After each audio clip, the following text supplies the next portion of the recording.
നമസ്കാരം. ഈ ഷൈനയുടെ കേസിൽ ഇത്രയും ദിവസവും സ്ഥിരം കേട്ടുകേൾവിയുള്ള പ്രതികൾ മാത്രം ഉണ്ടെന്ന് ഓർത്ത് ഇപ്പം ദേ പുതിയൊരു അവതാരം കൂടെ, അനൂപ് ജോർജ് എന്നും പറഞ്ഞ് നോബിയുടെ കൂട്ടുകാരൻ. ഞാൻ തൊടുപുഴ ചുങ്കം പള്ളിയുടെ മുറ്റത്താണ്. ഇന്ന് കരിങ്കുന്നം സ്റ്റേഷനിൽ നിന്നും ഒരു പോലീസുകാരൻ വിളിച്ചിരുന്നു. അതായത് ചൊവ്വാഴ്ച സ്റ്റേഷനിൽ ഹാജരാകണം എന്നാണ് പറഞ്ഞത്. എനിക്കും അതുപോലെ തന്നെ സിജിക്കും എതിരായിട്ട് ഒരു പരാതി ഉണ്ടെന്നും പരാതി അനൂപ് കൊടുത്തതാണെന്നുമാണ് അറിയാൻ സാധിച്ചത്. ഒത്തിരി സന്തോഷമുണ്ട്. എന്താണേലും നോബി ജാമ്യത്തിന് പുറത്തിറങ്ങിയതിന് ശേഷം കൂട്ടുകാരനായിട്ട് ആലോചിച്ച് പല പദ്ധതികളും വിഭാവനം ചെയ്യുന്നുണ്ട് എന്നുള്ള കാര്യം ഹാർഡ് ഫാർമർ ചാനലിന് നേരിട്ട് അറിയാനായിട്ട് സാധിച്ചു. അപ്പോൾ ഇതിൽ നമുക്ക് മനസ്സിലാക്കാലോ, നോബിക്ക് ജാമ്യം എപ്പിച്ചു കൊടുക്കാനും പുറത്തിറക്കാനും ശിക്ഷയൊന്നും വാങ്ങിച്ചു കൊടുക്കാണ്ടിരിക്കാൻ നോബിയുടെ വീട്ടുകാർ മാത്രമല്ല കൂട്ടുകാരും കൂടെ ഉണ്ടെന്ന്. ഒത്തിരി സന്തോഷമുണ്ട്. നമുക്ക് സിജിയോട് ഡീറ്റെയിൽ കാര്യങ്ങളൊക്കെ ചോദിച്ചറിയാം. കരിങ്കുന്നം സ്റ്റേഷനിൽ നിന്ന് വിളിച്ചേ, എന്താ അവർ പറഞ്ഞേ? അവർ പറഞ്ഞു എനിക്കെതിരെ ഒരു പരാതി വന്നിട്ടുണ്ട്, അനു എന്ന് പറഞ്ഞ ആളാണ് തന്നേക്കുന്നത്. അപ്പോൾ അതേക്കുറിച്ച് ചോദിച്ചറിയാനായിട്ട് ചൊവ്വാഴ്ച 10 മണിയാകുമ്പം പോലീസ് സ്റ്റേഷനിൽ ചെല്ലണമെന്ന് പറഞ്ഞു.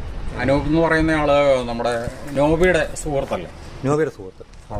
ഷൈനി മരിക്കുന്നതിന് മുമ്പ് നോബിക്കും നോബിയുടെ വീട്ടുകാർക്കും എതിരെ കേസ് കൊടുത്തപ്പോൾ അതിലെ ഒരു പ്രതിയായിട്ട് ഈ അനൂപ് എന്ന് പറയുന്ന കൂട്ടുകാരൻ്റെ പേരും വെച്ചിട്ടുണ്ടായിരുന്നു. അനൂപ് പരാതി കൊടുക്കാനായിട്ടുള്ള ഒരു സാഹചര്യത്തെ പറ്റി എന്തെങ്കിലും ഒരു തവണ ഞാൻ പറഞ്ഞിരുന്നു.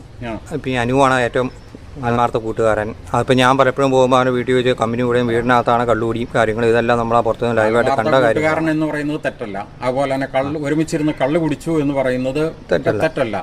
വീട്ടിൽ കയറി കുടിക്കുന്ന എന്താ തെറ്റ് തന്നെയല്ലേ? വീട്ടിൽ കയറിയിരുന്ന് കുടിച്ചെങ്കിൽ അത് തെറ്റ് തന്നെയാണ്. പക്ഷേ ഇന്ന് സിയുടെ ഭാഗത്ത് നിന്ന് നല്ല രീതിയിലുള്ള ഒരു സമീപനമാണ് ഉണ്ടായേക്കുന്നത്. അതായത് അനൂപ് കൊടുത്ത കേസ് എന്ന് പറയാൻ പറ്റത്തില്ല, നോബിയും കൊടുത്ത കേസ്, അതായത് അനൂപിനെ വെച്ച് നോബിയും ബോബിയും കളിക്കുന്നുണ്ട് എന്നുള്ളതിൻ്റെ ഉത്തമ തെളിവുകൾ കാണാനായിട്ട് സാധിച്ചു. അതായത് ഒരു 10 പേജ് അടങ്ങുന്ന ഒരു പരാതി അനൂപിൻ്റെ കൈവശം ഈ ബോബി എന്ന കള്ളപ്പാതിരി കൊടുത്ത് അയച്ചിട്ടുണ്ട്.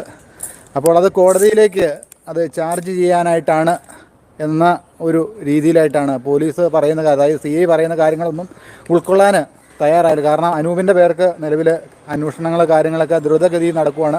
അതുപോലെ തന്നെ ഈ ബോബിയുടെയും അതുപോലെ തന്നെ നോബിയുടെയും വീട്ടുകാരുടെ ഭാഗത്തു നിന്നുള്ള അന്വേഷണങ്ങളൊക്കെ ദ്രുതഗതിയിൽ നടക്കും. ഇതൊരു കേസ് പരിഗണിക്കാനായിട്ട് യാതൊരു കാരണങ്ങളും ഇല്ല. അന്നേ പോലീസ് ഇപ്പം ഈ ഹാർഡ് ഫാർമറെ സിജീനെയൊക്കെ വിളിപ്പിക്കാൻ കാണിച്ച ആ ആർജവും ഊർജവും ഒക്കെ കാണിച്ചായിരുന്നെങ്കിൽ ഷൈനിയും മക്കളും ഇന്നും ജീവിച്ചിരുന്നത്. പോലീസുകാർ തന്നെയാണോ എന്നൊന്നും അറിയില്ല.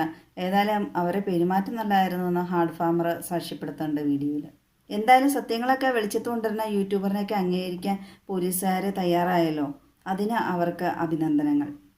ആ വീടിൻ്റെ ഗേറ്റിൽ ഞാൻ നിൽക്കുമ്പോൾ ഇങ്ങനെ കരച്ചിൽ കേൾക്കാം, പിള്ളേരെയും കരച്ചിൽ, ഭയങ്കര കരച്ചിൽ. അതായത് ഈ അച്ഛൻ്റെയും അമ്മയുടെയും കുട്ടികളുടെയും ഈ അനൂപ് എന്ന് പറഞ്ഞ വ്യക്തിയുടെയും മുമ്പിലിട്ട് ഇവരെ മർദ്ദിക്കുക എന്നുള്ള അവന് പ്രത്യേക ഹരമാണ്. കാരണം ഒരിക്കലും സാധാരണ മദ്യം കഴിച്ചെന്ന് പറഞ്ഞ് ഇങ്ങനെ ഭയങ്കര ആവേശത്തിൽ ഇതുപോലെ ചവിട്ടി കൂട്ടി ആ മക്കളൊക്കെ കരച്ചിൽ കണ്ടിട്ടും ഒരു മനസ്സരിവില്ല എന്നുള്ളതാണ്.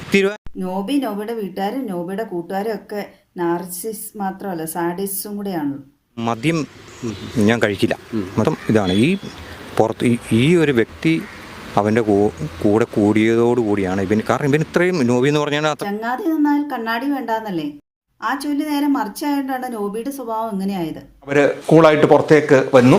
കാരണം അവർക്ക് കേരള പത്രപ്രവർത്തക അസോസിയേഷൻ്റെ മെമ്പർഷിപ്പുള്ള ആളാണ് സിജോ, അതായത് ഹാർഡ് ഫാർമർ. അതുകൊണ്ട് തന്നെ ആ മാധ്യമത്തിൻ്റെ ധർമ്മം ആണ് അവർ നിറവേറ്റിയതെന്നും അദ്ദേഹത്തിൻ്റെ സ്വന്തം സഹോദരനെ നശിപ്പിച്ചത് എങ്ങനെയാണ് എന്നും വ്യക്തമാക്കുന്ന വീഡിയോ ആയിരുന്നു.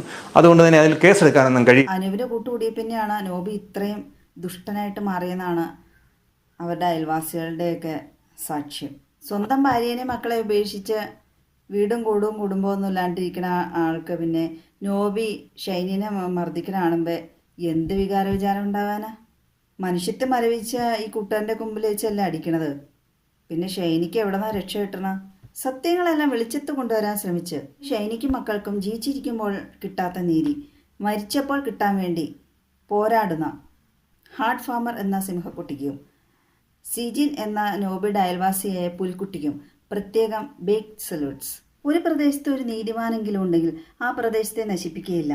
നീതിമാന്റെ ശ്രദ്ധയോടുകൂടിയ പ്രാർത്ഥന ആ പ്രദേശത്തെ രക്ഷിക്കും എന്നാണ് ബൈബിൾ വചനം. അതുകൊണ്ട് നീതിക്ക് വേണ്ടി പോരാടുന്ന ഈ നീതിമാന്മാരാൽ അവരുടെ പ്രദേശം തന്നെ രക്ഷിക്കപ്പെട്ടിരിക്കുന്നു. നോബിയുടെ കാര്യം പറഞ്ഞാൽ ഭാര്യ മക്കളെയൊക്കെ ഇല്ലാണ്ടാക്കി, നാട്ടുകാർക്കെതിരെ പരാതി കൊടുത്ത് നാട്ടുകാർക്കും കൂടെ ശല്യം ചെയ്യും. ഇനി ഒരു മകനുണ്ട്, ആ മകനെ നല്ല രീതിയിൽ എങ്ങനെ വളർത്താമെന്ന് നോക്കി ജീവിച്ചാൽ പോരെ. ഈ കൂട്ടുകൂടണ അനൂപ് എന്ന് പറയുന്ന വ്യക്തിക്ക് പ്രത്യേകിച്ച് ചിന്തിക്കേണ്ട കാര്യമൊന്നുമില്ല. ഭാര്യയ്ക്ക് വരുമാനം ഉള്ളതുകൊണ്ട് മക്കൾ ഭാര്യയുടെ കൂടെ ആയതുകൊണ്ട് പിള്ളേരെയൊക്കെ അവർ നോക്കോളും. അനൂപ് അതുകൊണ്ട് സ്വതന്ത്രനായിട്ട് ജീവിക്കുക. നോബിക്കോ ഭാര്യയും ആ ഭാര്യയിലുണ്ടായ 2 പിള്ളേരെല്ലാം നഷ്ടപ്പെട്ടു. ഇനി ആ ഒരു മകൻ മാത്രമല്ലേ ഉള്ളൂ. ഇങ്ങനെ യൂട്യൂബറിനെ അയൽവക്കംകാരനെയൊക്കെ കേസിൽ കൊടുക്കാൻ നോക്കിയോണ്ടാണല്ലോ ഈ ഷൈനിയുടെ പിള്ളേരെയൊക്കെ മരണത്തിന് പിന്നിലുള്ള ഓരോരുത്തരായിട്ട് നമ്മൾക്ക് അറിയാൻ കഴിഞ്ഞത്. ജാമ്യത്തിലിറങ്ങിയ നോബി ഇപ്പോഴും കൂട്ടുകാരുടെയൊക്കെ സഹായത്തോടുകൂടി മറ്റുള്ളവർക്കെതിരെ പരാതിയൊക്കെ കൊടുത്ത് സ്വന്തം പല്ലട കുത്തി നാറ്റിച്ചുകൊണ്ടിരിക്കുകയാണോ?